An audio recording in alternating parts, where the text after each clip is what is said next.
বিশ্বনবী সাল্লাল্লাহু আলাইহি ওয়াসাল্লাম স্বপ্ন দেখলেন, বিশ্বনবী দুধ খাচ্ছেন, আঙ্গুলের ভেতর দিয়ে ফাঁক দিয়ে দুধ বের হয়, বিশ্বনবী দুধ খাচ্ছেন।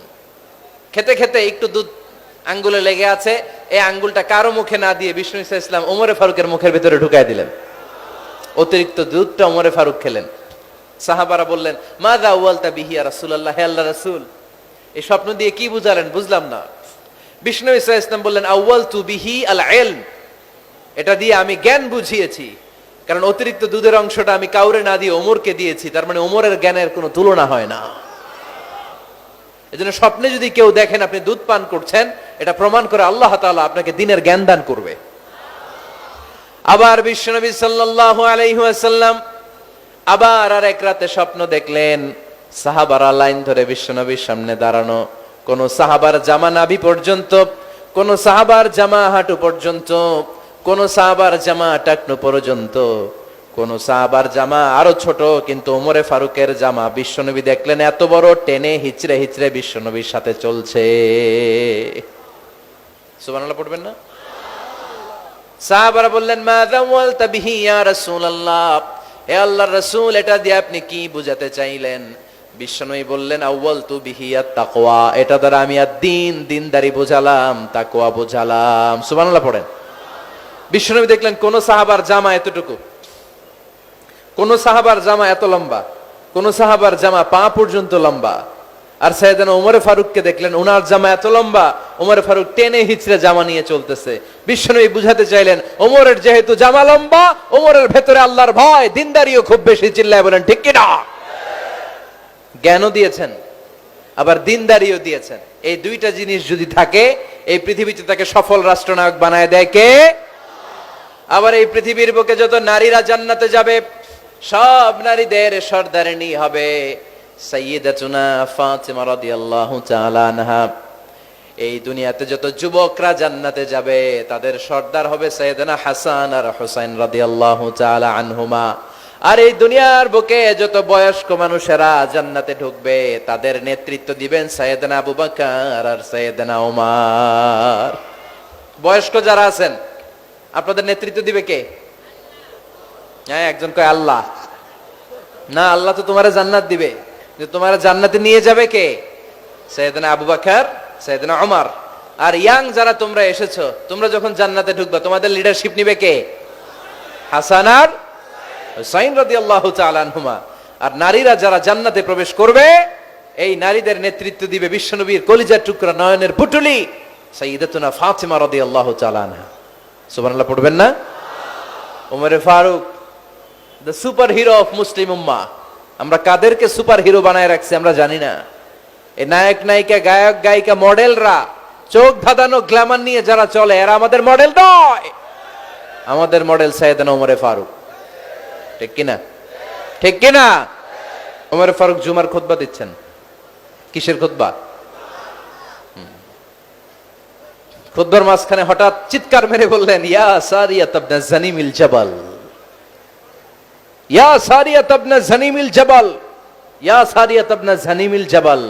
মানে এই সারিয়া, এইদিকে না, জাবাল, পাহাড়ের দিকে, জাবাল, জাবাল, গো টু দা মাউন্টেন, পাহাড়ের দিকে যাও। এই কথা বলে আবার থেমে খুতবা দেওয়া শুরু করলেন। সাহাবারা আগামাতা কিছুই খুঁজে পেল না। আগের কথার সাথেও মিল নাই, পরের কথার সাথেও মিল নাই। জুমার নামাজ শেষ। সাহাবারা বললেন, আমিরুল মুমিনিন, খলিফাতুল মুসলিমিন ওমরে ফারুক জুমার খুতবা দেওয়ার সময় হঠাৎ চিৎকার মেরে বললেন, ইয়া সারিয়াত ইবনে জানিমিল জাবাল। আপনার এই বাক্যের সাথে আপনার খুতবার আগের কথার কোনো মিল পেলাম না, পরের কথারও কোনো মিল পেলাম না।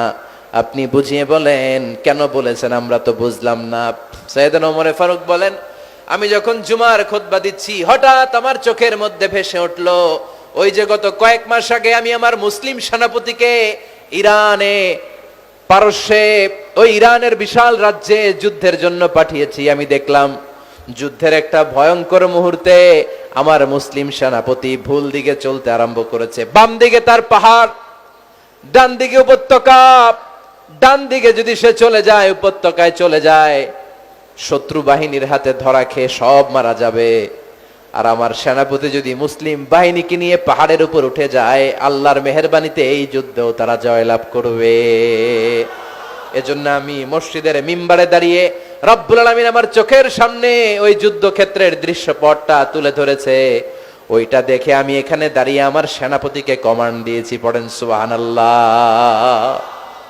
যেন তেন মানুষ না এটা। জুমার মিম্বারে দাঁড়িয়ে হাজার কিলোমিটার দূর পারস্যে কি হচ্ছে সেটাও দেখতে পেতেন আল্লাহর মেহেরবানিতে। সুবহানাল্লাহ পড়েন। সাহাবারা বিশ্বাস করে নিলেন, কিন্তু মুনাফিক টাইপের যেগুলো, এগুলো বলে এটা আবার কেমন কথা, উনি আছেন মদিনার মিম্বারের মধ্যে দাঁড়িয়ে, হাজার হাজার কিলোমিটার দূরে কি হচ্ছে উনি দেখবেন কেমনে। এরা বিশ্বাস করলো না, সাহাবারা সবাই বিশ্বাস করলো, মুনাফিক গুলো বিশ্বাস করলো না। তারা মনে মনে ভাবলো এই মুসলিম সেনাপতি বিজয়ের বেশে যেদিন মদিনায় আসবে, আমরা মদিনার উপকণ্ঠে দাঁড়িয়ে থাকবো, ওদেরকে জিজ্ঞাসা করবো এমন এমন দিন ওমরে ফারুকের কণ্ঠের কোনো আওয়াজ শুনতে পেরেছিলে কিনা। বিজয়ী বেশে সাহাবারা যখন ফিরে আসতো, সব মুমিনরা আহলান ওয়া সাহলান জানাতে ওনাদেরকে রিসিভ করতে যেত, মুনাফিক গুলো যেত না। কিন্তু ওই দিন মুনাফিকরা সবার আগে যায় হাজির। মুসলিম সেনাপতি যখন ঢুকলো, জিজ্ঞেস করলো মুসলিম সেনাপতি, এত এত দিন আগের কথা, জুমার দিন দুপুর বেলা যুদ্ধক্ষেত্রে হঠাৎ করে আমিরুল মুমিনিনের কোনো কথা তুমি তোমার কান দিয়ে শুনতে পেরেছিলে কিনা বলো। সেনাপতি বলল, তোমরা কেমন করে বুঝলা, কেমন করে তোমরা জানলা? তোমরা ঠিকই জেনেছো, ঠিকই ধরেছো, ঠিকই বলেছো। যুদ্ধের কঠিন মুহূর্তে ভুল করে আমি উপত্যকার দিকে মুসলিম বাহিনীকে নিয়ে ছুটতে আরম্ভ করেছিলাম। হঠাৎ করে আমিরুল মুমিনিনের একটা কণ্ঠ আমার কানের ভেতরে ভেসে আসলো। আমি শুনতে পেলাম, ইয়া সারিয়া তাবনা জানিমিল জাবাল, ডান দিকে উপত্যকার দিকে যেও না, তাড়াতাড়ি বাম দিকে পাহাড়ের উপর চড়ে যাও। শুনেছি আমি, আমার নিজ কানে শুনেছি, তোমরা কি করে জানলে? আমি নিজে শুনেছি। সেদিন আমিরুল মুমিনিনের এই ইনস্ট্রাকশন, এই গাইডলাইন যদি আমরা ফলো করতে না পারতাম, শত্রু বাহিনীর হাতে আমরা কচু কাটা হতাম। আমাদের চেহারা, আমাদের আত্মীয় স্বজনরা তোমরা কেউ দেখতে পেতে না। পড়েন সুবহানাল্লাহ। This is our super hero. আমাদের সুপার হিরোর নাম কি? চিল্লায় বলতে হবে, ওমরে ফারুক রাদিয়াল্লাহু তাআলা আনহু। এভাবে গাইডলাইন দিয়েছেন উম্মাহকে, এভাবে ইনস্ট্রাকশন দিয়েছেন। ওমরে ফারুকের ব্যাপারে বিশ্বনবী বলেছেন, আশাদ্দুহুম ফি আমরিল্লাহি উমর, আল্লাহর জমিনে আল্লাহর দ্বীন বাস্তবায়নের ক্ষেত্রে আমার ওমরে ফারুকের চাইতে কঠিন কেউ ছিল না। এজন্য ওমরে ফারুককে মুনাফিকরা জমের মতো ভয় পেত। কারা ভয় পেত? এমনকি শয়তানও ভয় পেত। সুবহানাল্লাহ পড়েন। বিশ্বনবী বলতেন, মা লাকিয়াকা শাইতানু সালিকান ফাজ্জান ইল্লা সালাকা ফাজ্জান গায়রা ফাজ্জিন। ওমর, তোমার যদি ইবলিস শয়তান এই রাস্তা দিয়ে হেঁটে আসতে দেখে, ইবলিস শয়তান এই রাস্তা রেখে দিয়ে অন্য রাস্তা দিয়ে হাঁটে। ওমর, তুমি যদি এই রাস্তা দিয়ে হাঁটো, শয়তান জীবনে ওই রাস্তা দিয়ে হাঁটবে না, এই রাস্তা ধুয়ে আরেক রাস্তা দিয়ে হাঁটে। সুবহানাল্লাহ কইতে পারলেন না?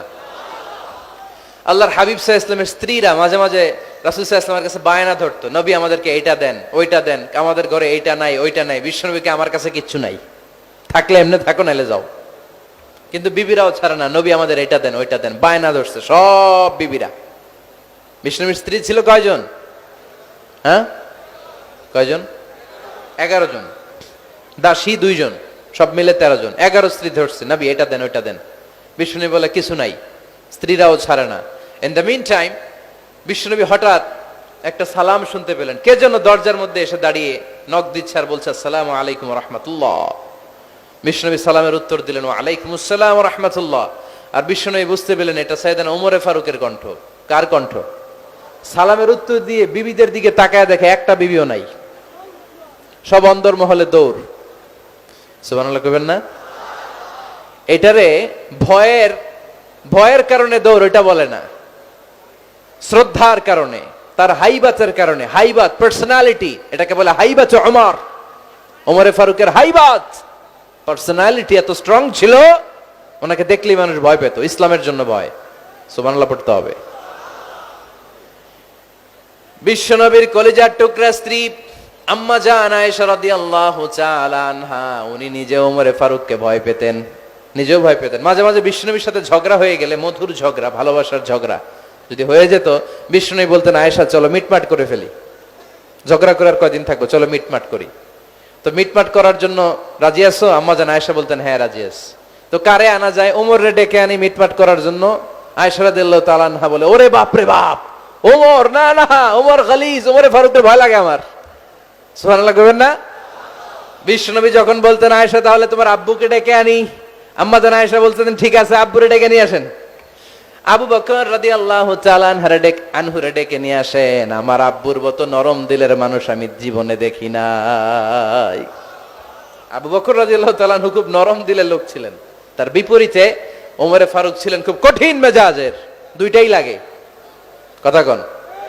নরমও যেমন লাগে, গরমও লাগে। নরম গরমের সমন্বয় দরকার আছে না নেই?